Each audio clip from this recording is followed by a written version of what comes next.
वो क्या है और कहाँ से मिलेगी, इसका उत्तर मैं नहीं दे सकता।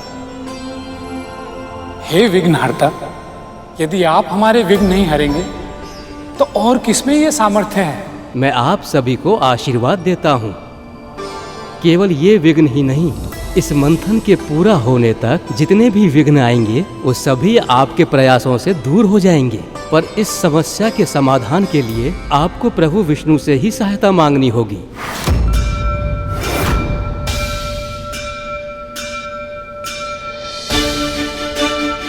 आप सबका कल्याण हो।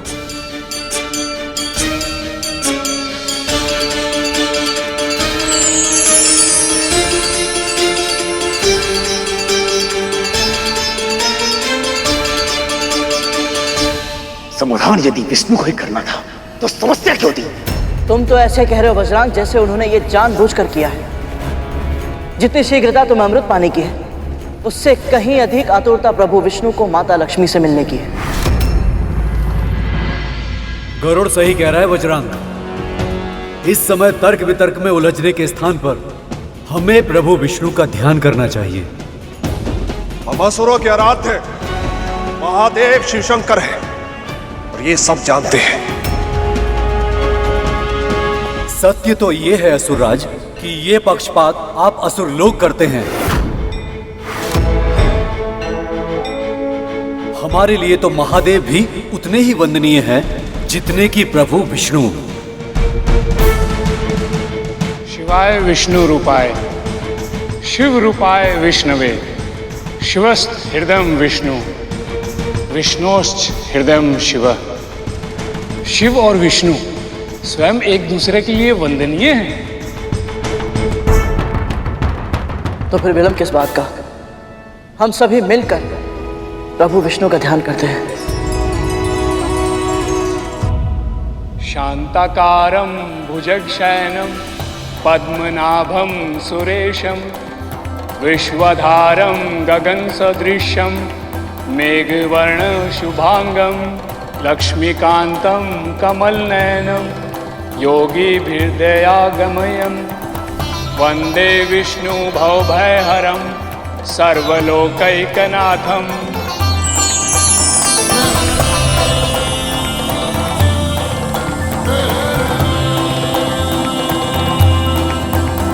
ब्रह्मदेव का प्रणाम स्वीकार करें नारायण। प्रणाम स्वीकार करें नारायण।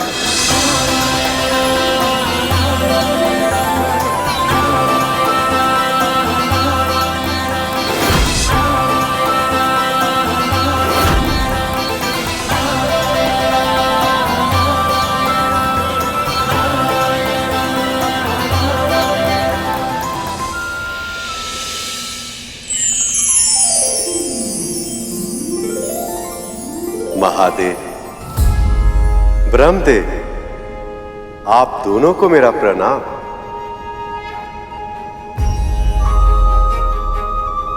हे नारायण, संसार के हित के लिए, सृष्टि की रक्षा के लिए और प्राणियों के कल्याण के लिए आप अगला अवतार धारण करें प्रभु। प्रभु का अगला अवतार?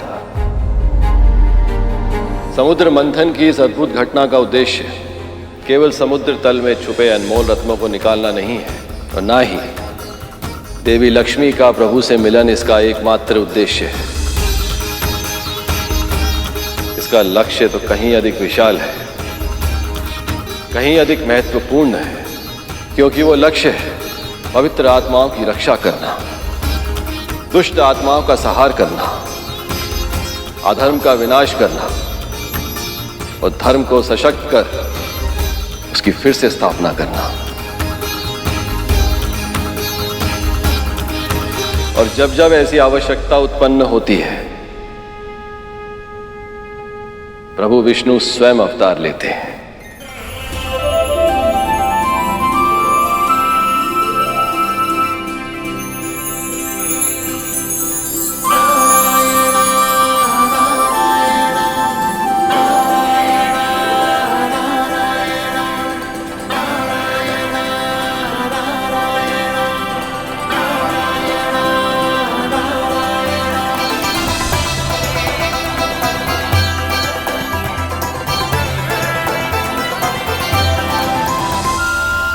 पर मेरा कोई भी अवतार ब्रह्मदेव और महादेव के साथ के बिना संभव ही नहीं।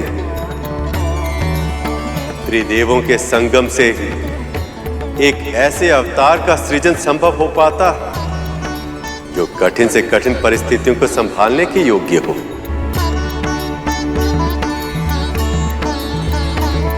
प्रभु, मैं अब और प्रतीक्षा नहीं कर पा रहा। कृपा करके बताइए ना, क्या होगा आपका अगला अवतार?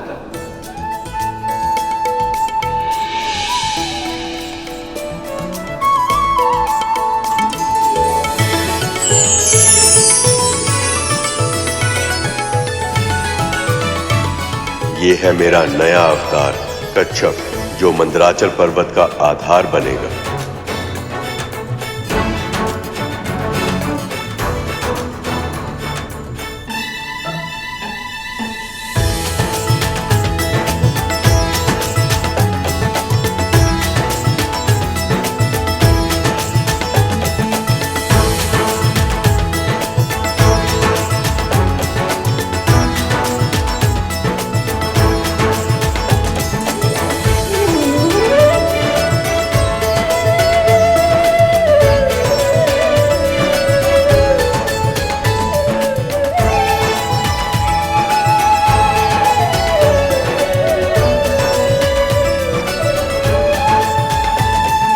ये छोटा सा कश्यप इतने बड़े मंदरांचल पर्वत को स्थिर रखने में सहायता कैसे कर पाएगा प्रभु?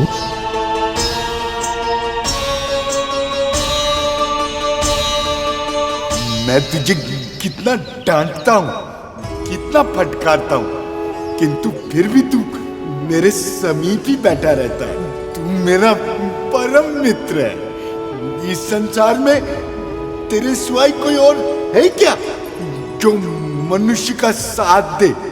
वेद। क्या कहा तूने?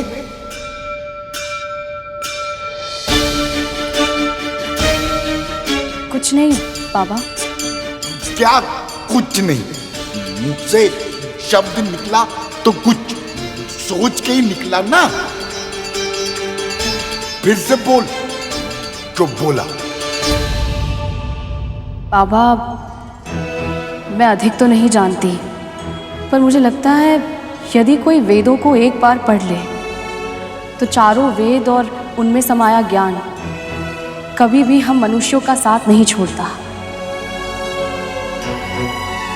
इस श्वान की तरह वेदों की वाणी भी अच्छे और बुरे समय में हमारे साथ रहती है। जब हम किसी संकट में फंस जाएं, तो उसे सुलझाने में हमारी सहायता करती है, हमारी रक्षा करती है। हम भले ही उसे भूल जाएं, पर वो हमें कभी नहीं भूलती बाबा।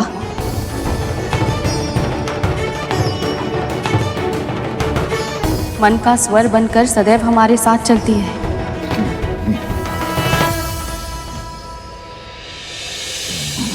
अब मुझे टुकड़ टुकड़ देखती रहेगी या कुछ खिलाएगी भी? भूख से मेरे प्राण निकल रहे हैं। क्षमा कीजिएगा, ये लीजिए।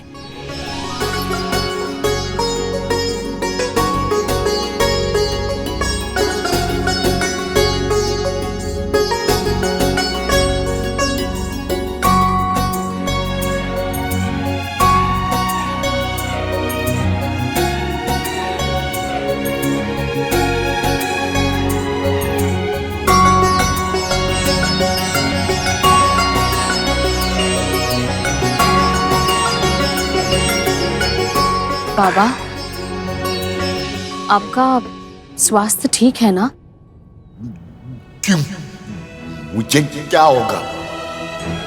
आज आपने ना कोई तर्क वितर्क किया, ना मेरी बात को काटा, ना मुझे डांटा, और ये फल और दूध भी बिना क्रोधित हुए स्वीकार कर लिए और उसे खा भी लिए।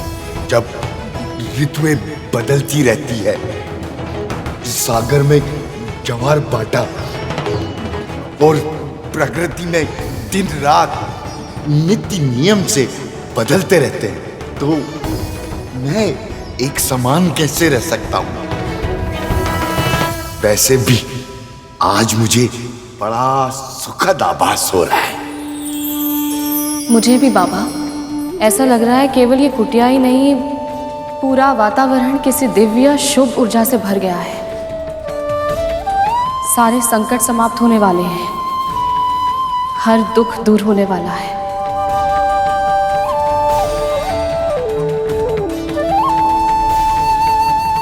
हे प्रभु, हमारी प्रार्थना स्वीकार कीजिए। हमें कोई ऐसा संकेत करे जिससे हमारी समस्या का समाधान हो जाए।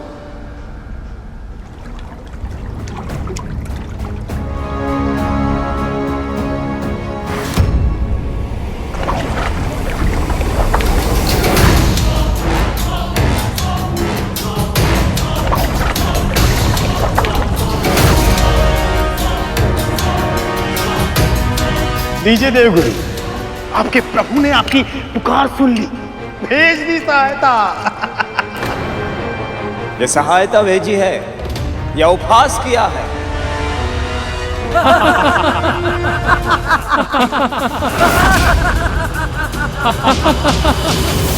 अग्निदेव, भगवान विष्णु ने तो कोई सहायता ही नहीं की। अब इस समस्या का समाधान कैसे होगा?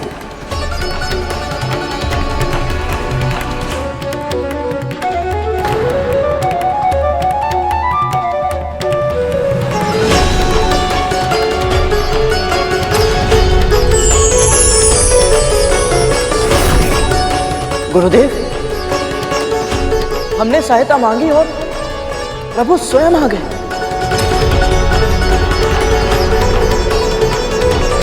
अवतार लेकर। प्रभु स्वयं आ गए? अवतार लेकर?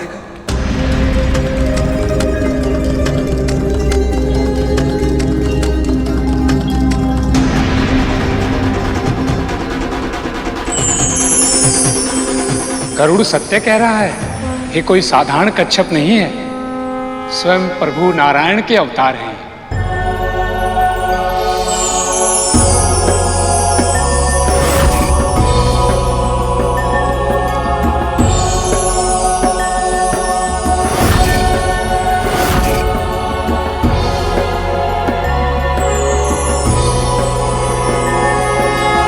वो देखिए, प्रभु ने कुर्म अर्थात कच्छप के रूप में दूसरा अवतार लिया है। कूर्मा अवतार लिया है प्रभु ने।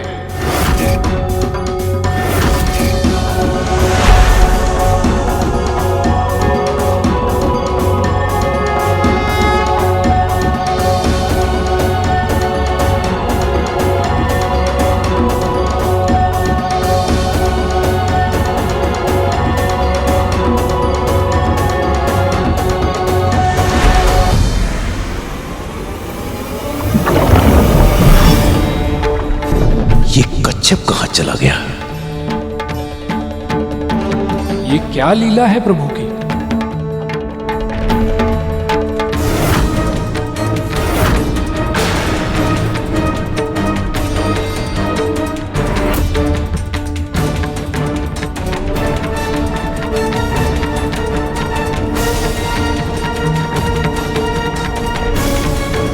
अब ये मंथन कैसे संपन्न होगा?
कमठः कंधी मदस्ते करुणा वरुणालय कुलाचल समुद्रता कुंडली इंद्र समाश्रय कठोर पृष्ठ कुद्र है कुलशीकृत सागर कल्याण मूर्ति है ऋतु भुक प्रार्थना धृत विग्रह।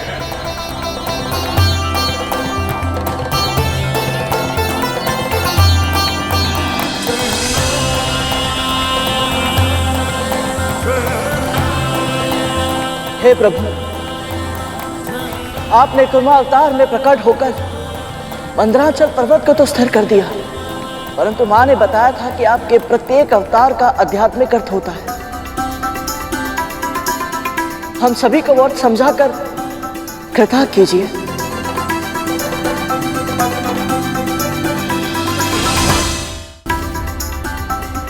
ये प्रश्न तो मेरे मन में भी उठ रहा है प्रभु। तुम दोनों भाइयों की जिज्ञासा एक समान ही है शेष। ये जिज्ञासा केवल शेषनाग और गरुड़ में ही नहीं, मेरे मन में भी है नारायण। और नारद तो इस बात से व्याकुल हो रहे हैं कि उनसे पहले ये प्रश्न किसने पूछ लिया। समुद्र मंथन विचारों के मंथन का प्रतीक है और विचारों को मतने के लिए स्थिर मस्तिष्क की आवश्यकता होती है। ये कूर्म अर्थात कछुआ स्थिरता का प्रतीक है। जब कभी इसके आसपास के वातावरण अशांति छाती है तो ये अपने आवरण के भीतर चला जाता है। उसी प्रकार जब परिस्थितियां प्रतिकूल हो तो हम सभी को अपने भीतर झांकना चाहिए, क्योंकि समस्या कितनी भी बड़ी क्यों ना हो, अपनी अंतरात्मा से उत्तम समाधान और कोई नहीं दे सकता।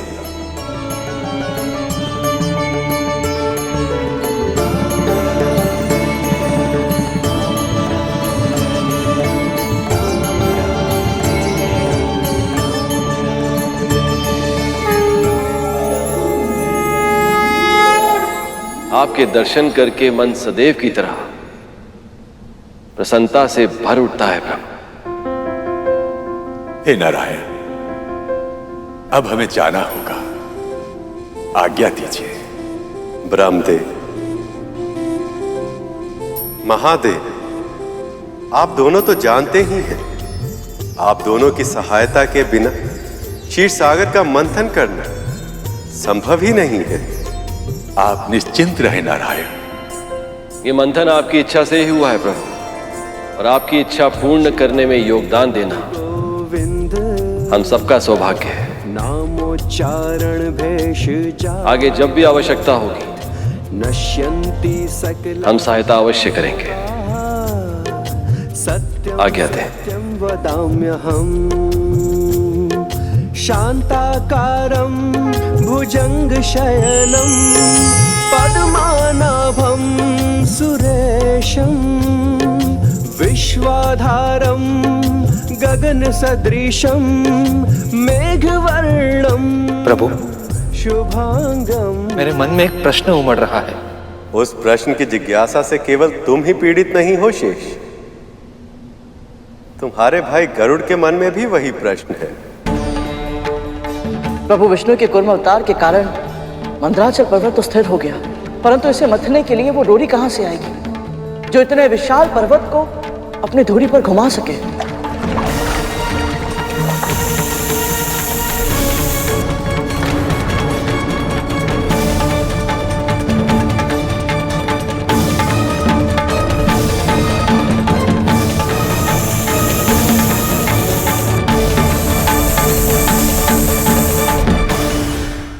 हमें एक ऐसे डोर की आवश्यकता होगी जो इस पर्वत की मथनी को चारों ओर से बांधने के बाद भी इतनी लंबी हो कि हम दोनों ओर से इसके सिरे को पकड़कर खींच सकें। उसमें इतनी शक्ति होनी चाहिए कि बार बार लगातार पर्वत पर घिसने के बाद भी दुर्बल ना हो और ना ही टूटे।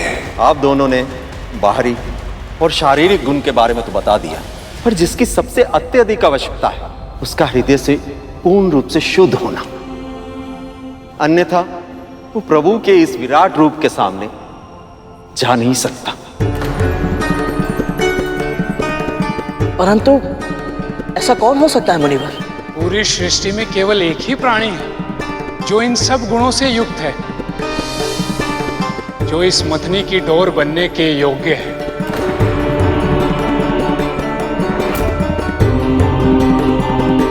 और वो है वासुकी।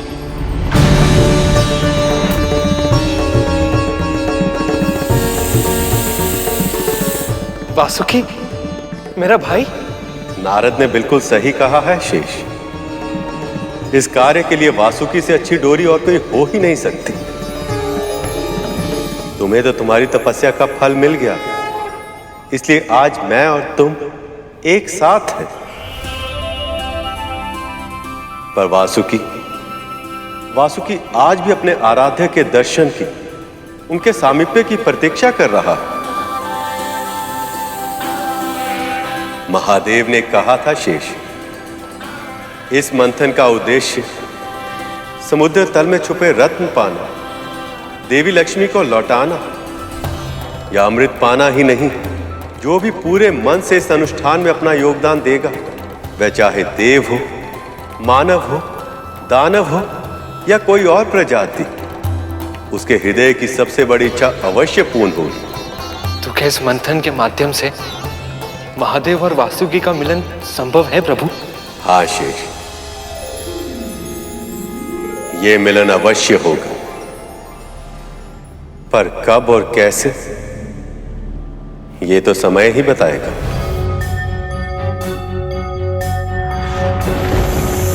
तुम वासुकी कहलाओगे पुत्र। जैसे अनंत को नारायण की सेवा का सौभाग्य मिलेगा, वैसे ही तुम्हें मिलेगी महाकाल शिव की भक्ति। कितना समय बीत चुका है अपने भाई को देखे हुए, मिले हुए, किंतु आज उसका नाम सुनकर ऐसा लगा जैसे कल की ही बात है, जब हम दोनों भाई घर त्याग करके निकले थे ताकि अपने अपने आराध्य की साधना और सेवा कर सके। जो संबंध हृदय से जुड़े होते हैं, उनकी यही विशेषता होती है। वो समय और स्थान की बेड़ियों से मुक्त होते हैं। जब दूर होते हैं तो ऐसा लगता कि कितना समय बीत गया, सब कुछ बदल गया हो।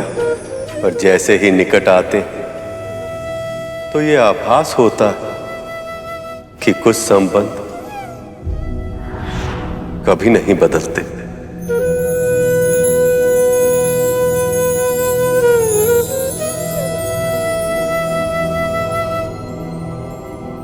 वासुकी ने वर्षों तक महादेव की तपस्या करके इतना तेज और बल अर्जित किया है कि वो इस कार्य को करने के लिए पूरी तरह से उपयुक्त हैं। सत्य वचन मुनिवर, सत्य वचन। फिर तो मैं शीघ्र ही जाके उन्हें यहाँ ले आता, ताकि इस शुभ कार्य में और अधिक विलंब ना हो। हमने इस पक्षी के अंदर अहंकार की भावना को जगा दिया है, अभी स्वयं अपना पतन कर लेगा। वैसे भी जब से शेषनाग भैया ने मुझे वासुकी भैया के बारे में बताया है, उनके दर्शन करने के लिए मैं उत्सुक भी हूँ। जब वो यहाँ आए तो दर्शन कर लेना, क्योंकि मैं उसे लेकर आऊंगा यहाँ। तुम क्यों जाओगे देवराज? वासुकी मेरी तरह शिव भक्त है, उससे मिलने मैं ही जाऊंगा। जब तक आप दोनों तर्क वितर्क करके किसी परिणाम तक पहुंचेंगे, तब तक तो मैं उन्हें यहाँ लेकर भी आऊंगा। ये गरुड़ क्या कर रहा है? इसके स्वर में अब अपने बड़े भाइयों के लिए अपमान उभर कर आ रहा है।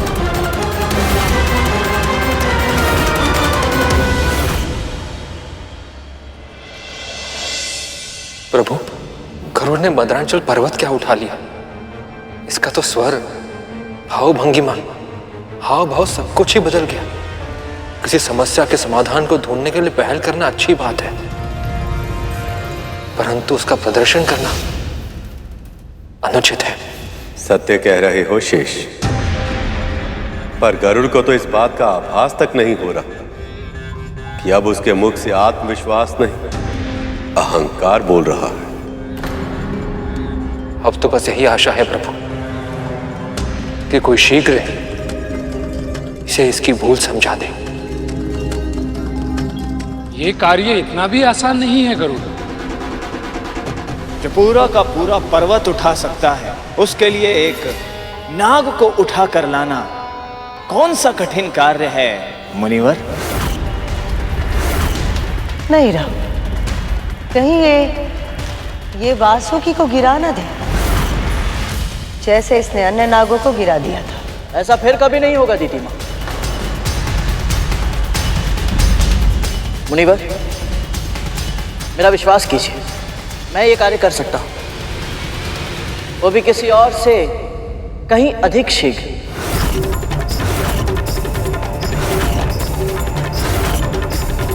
मंदराचल पर्वत को भले ही मैं यहां पर उठा कर लाया, परंतु इसे मथना तो देवता और दानव को ही है। गरुड़ तो अहंकार में डूबता ही चला जा रहा है। इसीलिए जब तक मैं डोरी यहां पर लाता हूं, तब तक आप सब मिलकर ये विचार कीजिए कि जिस पर्वत को आप सब मिलकर हिला तक नहीं पाए, उसे मथेंगे कैसे?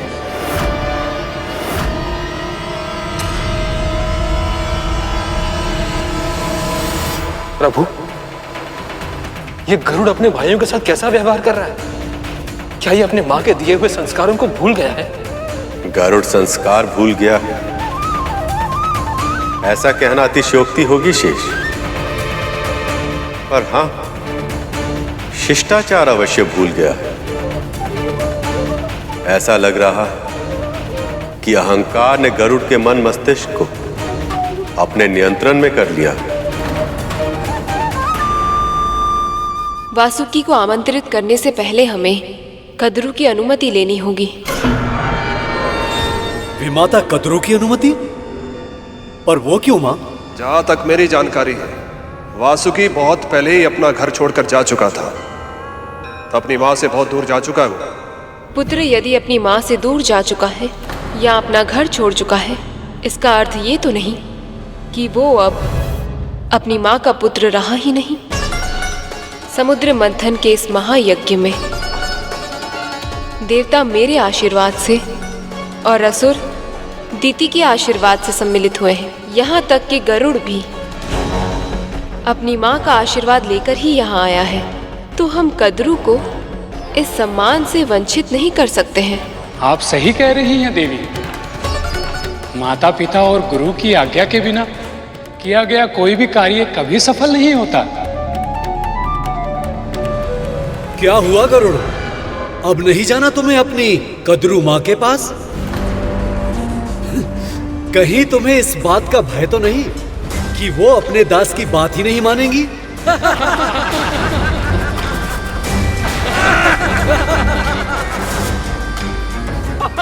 नहीं देवराज, मैं अवश्य जाऊंगा।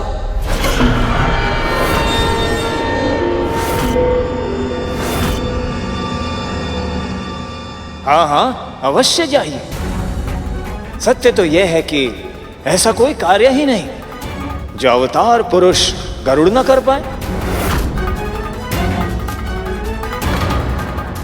राहु बार बार गरुड़ की प्रशंसा करके उसके अहंकार को बढ़ावा दे रहा है।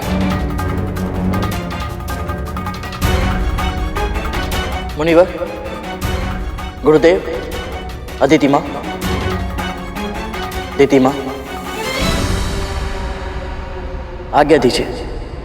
प्रभु, राहु और दिति माँ ने गरुड़ के अहंकार को चुनौती देकर उसे मेरी माँ के पास तो भेज दिया है, और वो है तो उनका दास ही। इसलिए क्या यह संभव है कि वो वासुकी को आज्ञा देने से मना कर दे? संभव तो है शेष, पर यह देखना भी रोचक होगा कि गरुड़ उनकी ना को हां में कैसे बदलता है।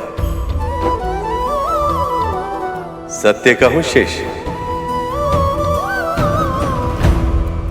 मुझे नहीं लगता कि गरुड़ इस बार अपने लक्ष्य में सफल हो पाएगा।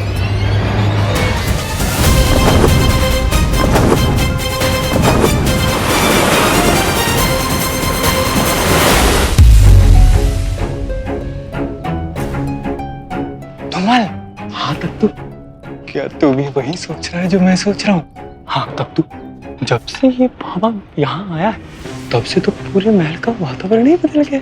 हाँ हाँ, मैं भी यही सोच रहा हूँ। जब से अपनी आंखों से मैंने चमत्कार देखा है ना, मेरे मन में तो पूरे विचार आने ही बंद हो गए। हाँ, जब मैं माँ को, कालिया भी और तक्षक भैया को विंता माँ और गरुड़ के विरुद्ध कुछ भी कहते सुनता हूँ, मेरे कानों से तो धुआं ही निकल जाता है। अरे मायावी बाबा है कौन?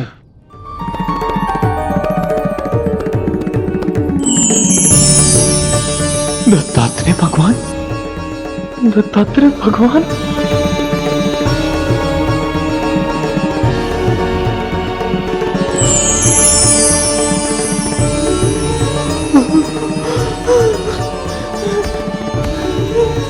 प्रणाम बाबा।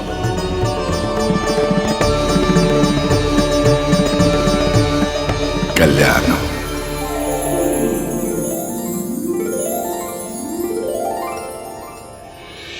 ये वास्तविकता है या कल्पना है?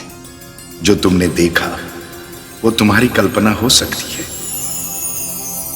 किंतु उससे वास्तविकता तो नहीं बदलती। पर बाबा, आपने हम पापियों को दर्शन। चलो, तुम दोनों ने स्वीकार तो किया कि तुम दोनों पापी हो। अपने कर्मों को स्वीकार करना ही प्रायश्चित की ओर पहला पग है।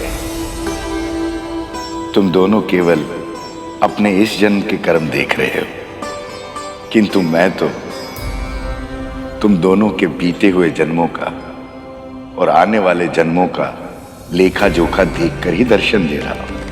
पर बाबा, अब इस कुटिया में प्रसन्न हूं, बहुत प्रसन्न।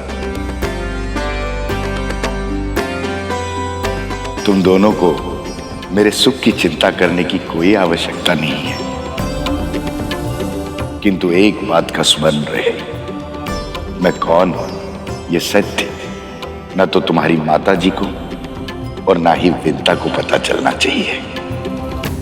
मैं जिस उद्देश्य से यहां आया हूं, जब तक वो उद्देश्य पूरा ना हो जाए तब तक ये सत्य तुम दोनों को छुपा कर रखना होगा। जो आज्ञा बाबा। कल्याण हो।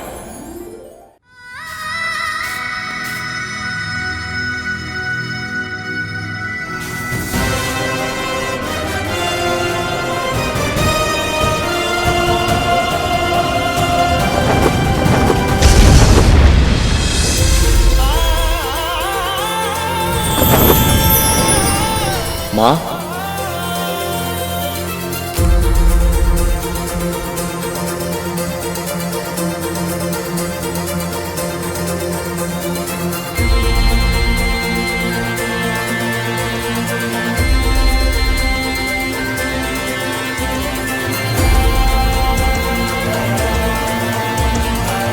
गरुड़,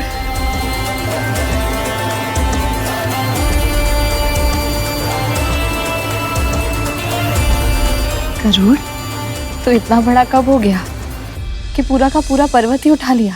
जब तक आपका आशीर्वाद मेरे साथ है माँ, ऐसा कोई कार्य नहीं है जो मैं ना कर पाऊं। मेरा नहीं, प्रभु विष्णु का आशीर्वाद क्या है। सही कहा माँ। अच्छा माँ, मुझे एक बहुत ही आवश्यक कार्य है। होगा, पर पेट पूजा भी तो आवश्यक है।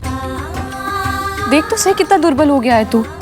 तो चल भोजन कर ले। हाँ, कुछ खा ले। माँ, भोजन करने का भी समय नहीं है। भोजन करेगा तभी तो बुद्धि चलेगी ना। तो चल मेरे साथ भोजन भी कर ले और बाबा से भी मिल ले। बाबा?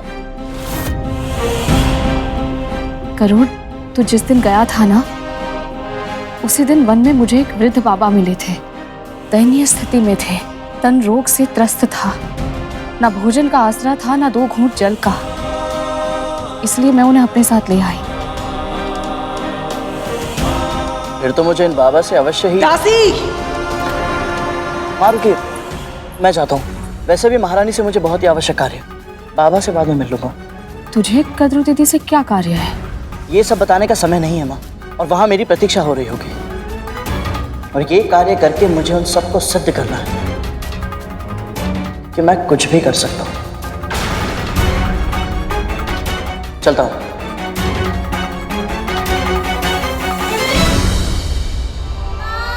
प्रभु के कार्य के लिए उत्सुक भी है और तत्पर भी। किंतु बाबा से एक बार मिल लेता तो उनका आशीर्वाद भी से मिल जाता। ये क्या प्रभु, गरुड़ ने गुरु दत्तात्रेय का आशीर्वाद नहीं लिया? यदि ले लेता तो हो सकता है कि वो एक कठिन कार्य पूरा कर पाता। गुरु दत्तात्रेय के दर्शन मिलना इतना आसान नहीं है शेष। जिसके मन में अहंकार का बीज पनप रहा हो, उसके पास तो उनकी छाया तक नहीं पहुंच सकती। अहंकार के बीज के कारण यदि वो इतने बड़े सौभाग्य से वंचित रह गया है प्रभु, तो न जाने अब आगे क्या क्या होगा। प्रभु, कोई तो उपाय होगा जिससे ये अहंकार टूट पाए। अवश्य, पर उस उपाय तक पहुंचने का मार्ग बहुत कठिन है। गरुड़ के साथ ये खेल नियति खेल रही है। केवल वही जानती कि गरुड़ इस कठिन मार्ग पर चल पाएगा या नहीं।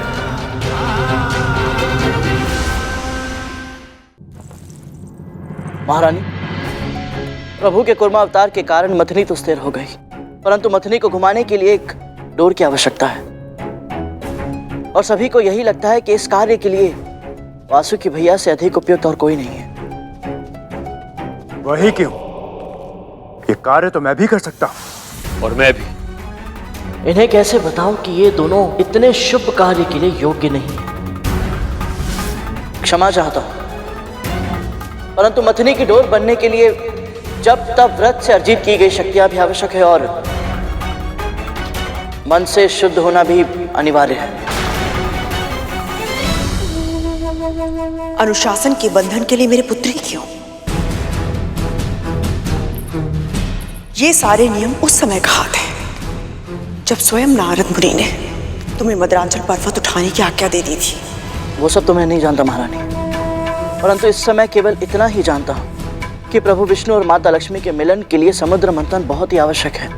और यह तभी आरंभ हो सकता है यदि आपने वासुकी भैया को मथनी की डोर बनने के लिए आज्ञा दे दी तो।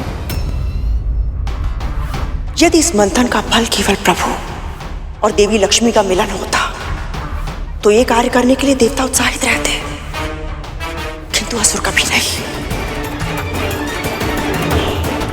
अवश्य ही किसी लाभ का लोभ उन्हें वहां खींच रहा है। क्या है वह?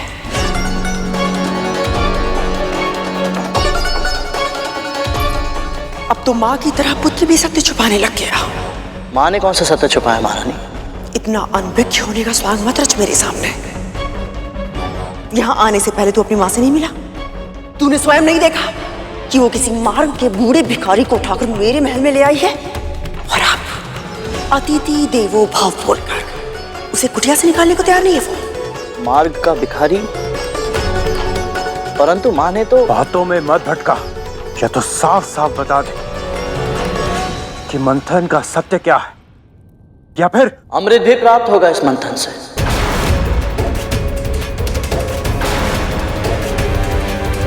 समुद्र मंथन में एक ऐसी वस्तु भी उत्पन्न होगी जिसकी शक्ति संजीवनी विद्या से भी अधिक होगी। ऐसी कौन सी वस्तु है ये?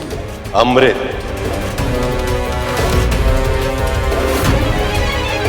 समुद्र मंथन से एक ऐसी वस्तु प्रकट होगी जो किसी और उपाय से पाना असंभव है, और वो है अमृत। तो इसलिए देवता और असुर मिलकर मंथन करना चाहते हैं ताकि अमर हो सके, और मेरे पुत्र इस अवसर से क्यों वंचित रह जाए? इस अमृत पर केवल मेरे पुत्रों का अधिकार है, जिसे मैं प्राप्त करके रहूंगी।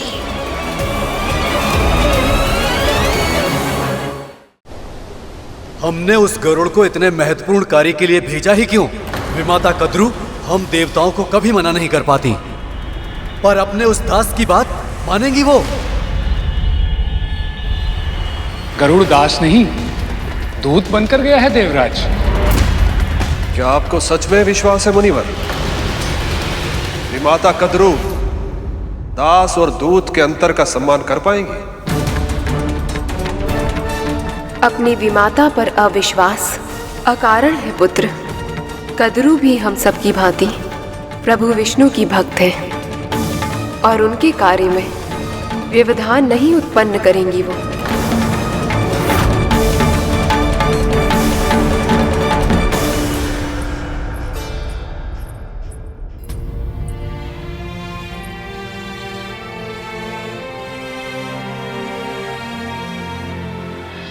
माँ और महारानी जिन बाबा के बारे में बात कर रहे थे, उनसे एक बार मिलना चाहिए मुझे।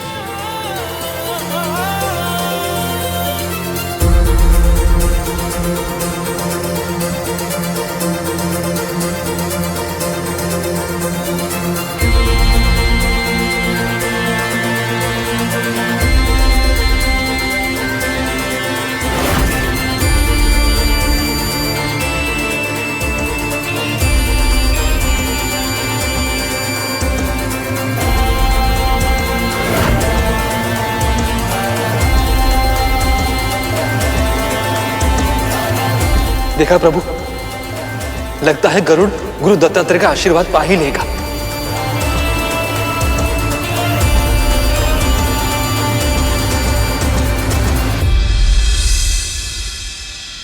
गरुड़, अब विलंब नहीं हो रहा है तुझे?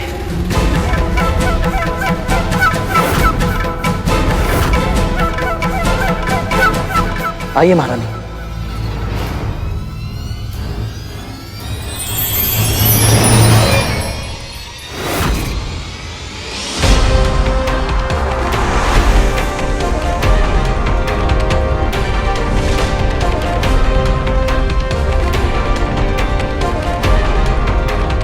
एक बार बाबा से मिल तो लेता गरुड़। गुरु के आशीर्वाद से तुम्हारा एक कार्य सिद्ध हो जाता गरुड़, किंतु व्यर्थ ही तुमने यह अवसर गंवा दिया।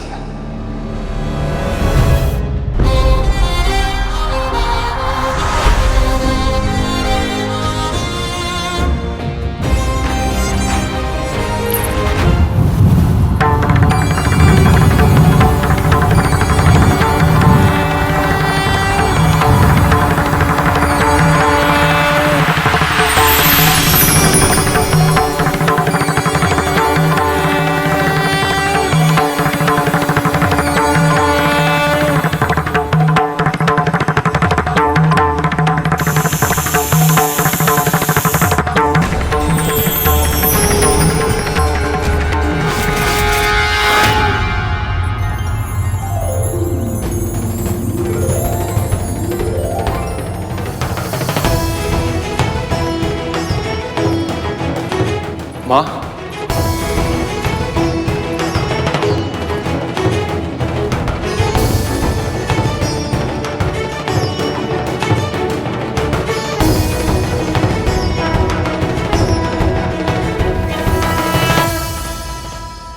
आपके कारण आज जो इस महल में हुआ है, इसके बाद हमें यहाँ शांति नहीं मिल सकती।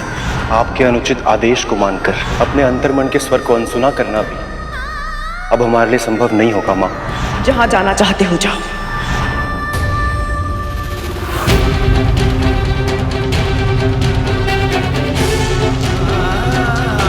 सुखी रहे। माँ, कैसे हैं आप? बस बस, अधिक चिंता जताने की आवश्यकता नहीं है। मैं जानती हूं कि तू कितना चिंतित है अपने परिवार के लिए और अपनी इस मां के लिए। भैया, आपकी विमाता मां विंता के छोटे पुत्र गरुड़ का प्रणाम स्वीकार करें।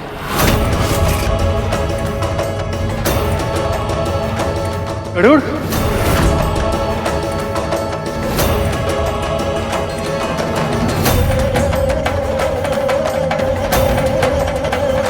इसे अपने हृदय से तो ऐसे लगा रहा है जैसे ये इसका सगा भाई हो।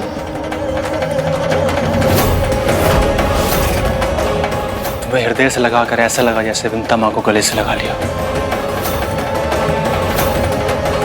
कैसी है वो? बोलो ना गरुड़।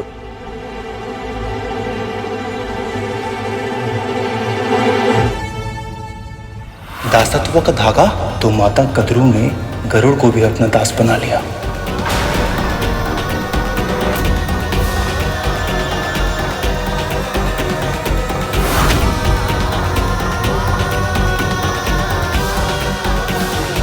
हम यहाँ एक विशेष उद्देश्य के लिए आए हैं वासुकी। बताइए, अब क्या चाहिए आपको?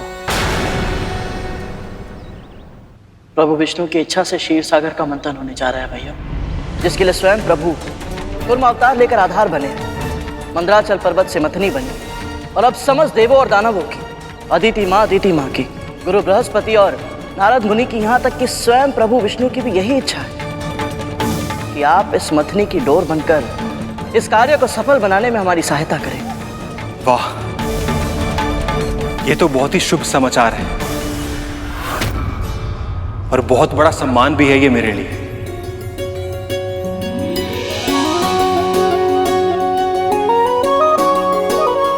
मैं जानता था भैया आप मुझे निराश नहीं करेंगे। चलिए शीघ्र ही चलते हैं। वासुकी, इसके पहले तू इस उद्देश्य के लिए अपने आप को समर्पित कर दे। मैं कुछ क्षण बिताना चाहती हूँ तेरे साथ। कुछ बात करनी है मुझे तुझसे। कहिए, अब क्या कहना चाहती हैं आप? अकेले में।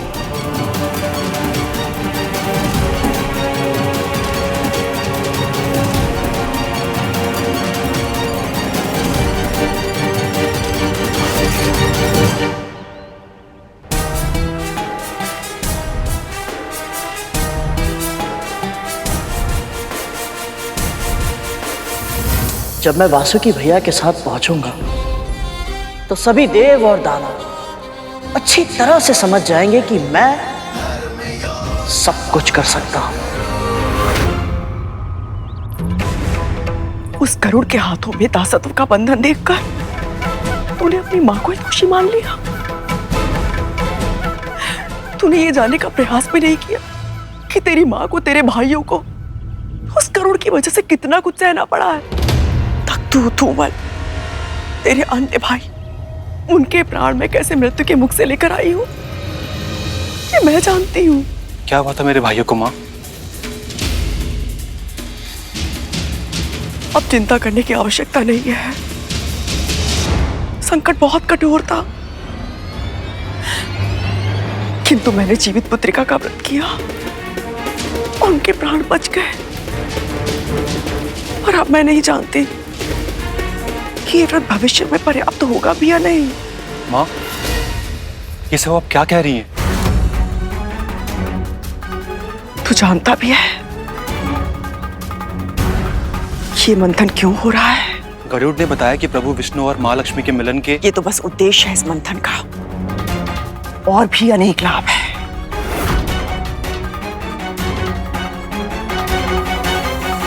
इसका सबसे बड़ा कारण है अमृत। ये क्या? माँ वासुकी के जरिए कौन से नए षड्यंत्र का जाल बना रही है? आपको क्या लगता है तक्षक भैया, माँ वासुकी भैया को मना पाएगी? मेरा भी रोम रोम यही प्रार्थना कर रहा है कालिया। यदि वासुकी भैया ने माँ की आज्ञा नहीं मानी तो माँ कभी उनका मुंह भी नहीं देखेंगे। धूमल, तुम दोनों को क्या लगता है, माँ मना पाएगी वासुकी भैया को? चुप क्यों हो? बोलो। क्या हुआ तुम दोनों को? ऐसे चुप क्यों खड़े हो? तुम भी उस बूढ़े से भयभीत हो? बताओ। बताओ। धूमल, इन्हें क्या पता है गुरु दत्तात्रेय के विषय में? कुछ मत बोल तख्तू, चुप रहने में ही हमारे प्राणों की भलाई है।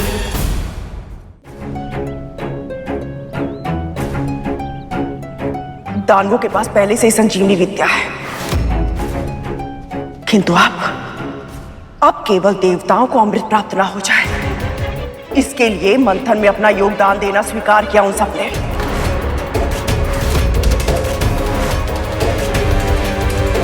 विचार कर वासुकी, स्वयं से विचार कर। यदि दानवों को, देवताओं को इस मंथन से, इस अमृत से सुरक्षा मिल गई तो मेरे पुत्रों, तेरे भाइयों का क्या होगा? उनकी रक्षा कौन करेगा? रक्षा करने वाला अमृत नहीं है मां, केवल ईश्वर है। शिव है तो सब कुछ संभव है।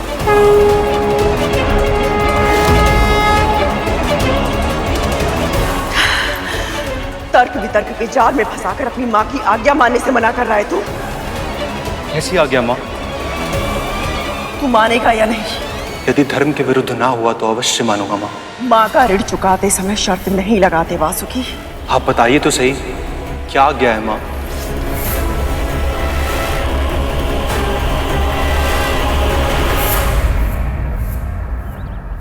वासुकी भैया को शीघ्र आना चाहिए, उनकी प्रतीक्षा हो रही है।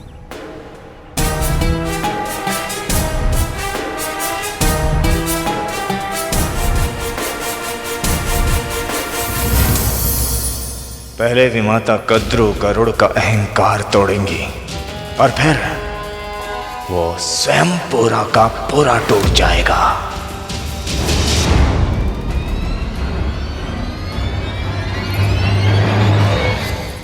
तू उस करुण के साथ नहीं जाएगा।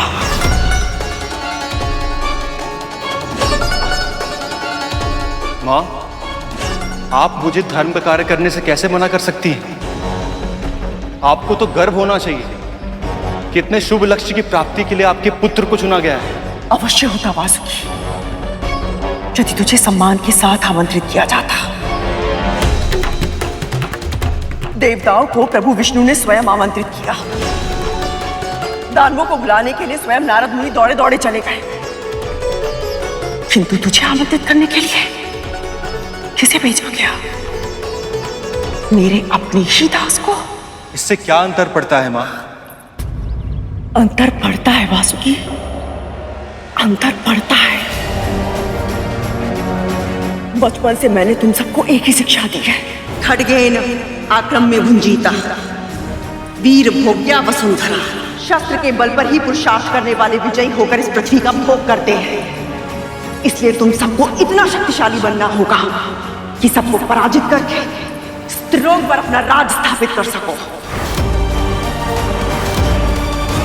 इन खुली आंखों ने एक ही स्वप्न देखा है, मेरे पुत्र इतने शक्तिशाली, इतने सामर्थ्यवान बने कि इस पूरी सृष्टि को झुककर उनका और उनकी मां का सम्मान करना पड़े। जब तक तुझे वहां पूरे आदर के साथ आमंत्रित नहीं किया जाता, तू नहीं जाएगा वहां। माँ, प्रभु विष्णु के कार्य में अवरोध नहीं, सहायक बनना चाहिए। मैं भी यही चाहती हूँ वासुकी, मैं भी यही चाहती हूँ, और तेरे चुनाव से मैं प्रसन्न भी बहुत हूँ। किंतु आज तक तेरी माँ को वो सम्मान नहीं मिला जो अदिति दीदी और दीदी को मिला है। तू तो जानता है ना, ये संसार उन्हीं का सम्मान करता है जिनकी भुजाओं में बल होता है। जब तक स्वर्ग पर देवताओं का राज था, तब तक अदिति दीदी सबसे शक्तिशाली थी। देवी अदिति की, देवी अदिति की। और जैसे ही दानवों का राज हुआ, सारी शक्ति दीदी के पास चली गई। राजमाता दीदी की, राजमाता दीदी की। पर अब पहली बार ऐसा अवसर आया है जहां समस्या बहुत बड़ी, उसे सुलझाने का सामर्थ्य केवल मेरे पुत्र में है। उन सभी ने अब तक ना तो केवल इस शक्ति को पहचाना है और ना ही इसके कारण मेरा सम्मान किया है, किंतु अब मैं सबको विवश कर दूंगी। मैं सदैव अदिति दीदी और दीदी के सामने झुकते आई हूं, किंतु अब ये संसार मेरे सामने झुकेगा।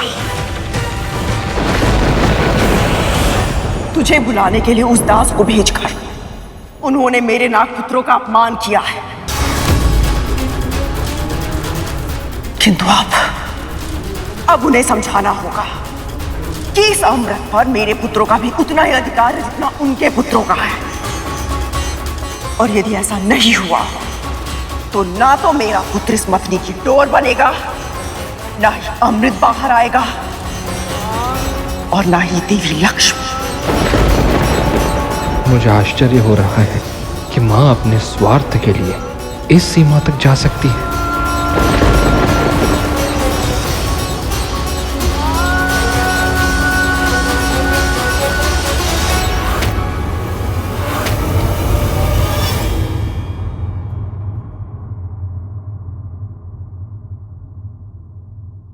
जब मैं वासुकी भैया के साथ क्षीर सागर के तट पर पहुंचूंगा तो राहु के तो रंग ही उड़ जाएंगे।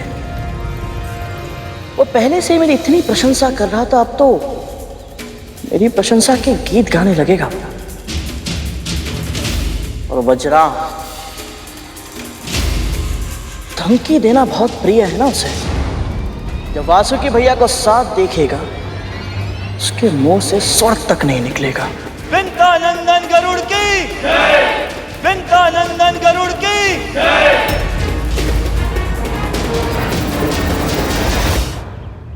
आ गए आप? चलिए, बहुत विलंब हो रहा है, शीघ्र चलते हैं। मैं अकेले ही लौटना होगा गरुड़। अकेले अर्थात? मैं तुम्हारे साथ नहीं चलूंगा।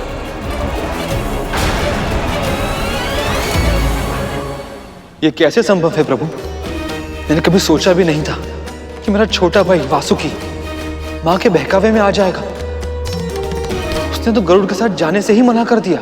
संसार में जिसकी कामना होती वह कभी भी आसानी से नहीं मिलता शेष।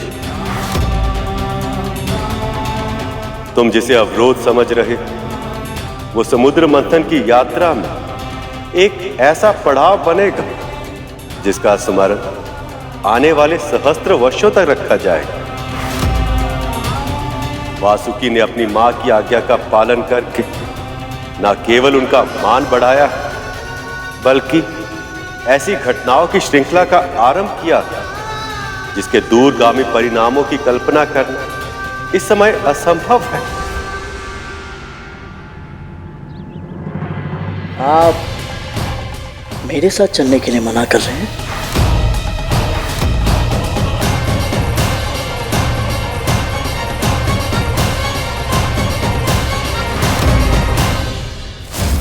आप ऐसा कैसे कर सकती हैं?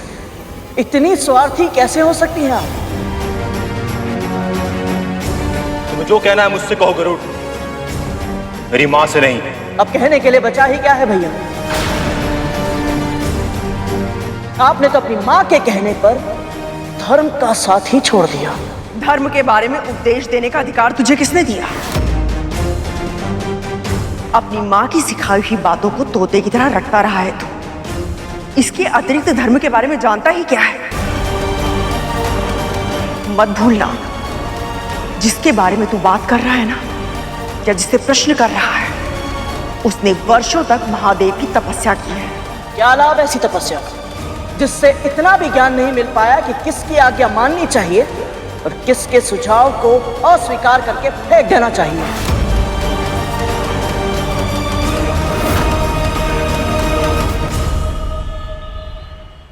वासुकी भैया, आप समझ क्यों नहीं रहे? आप जितना समय व्यर्थ करेंगे मंथन उतने ही विलंब से आरंभ होगा।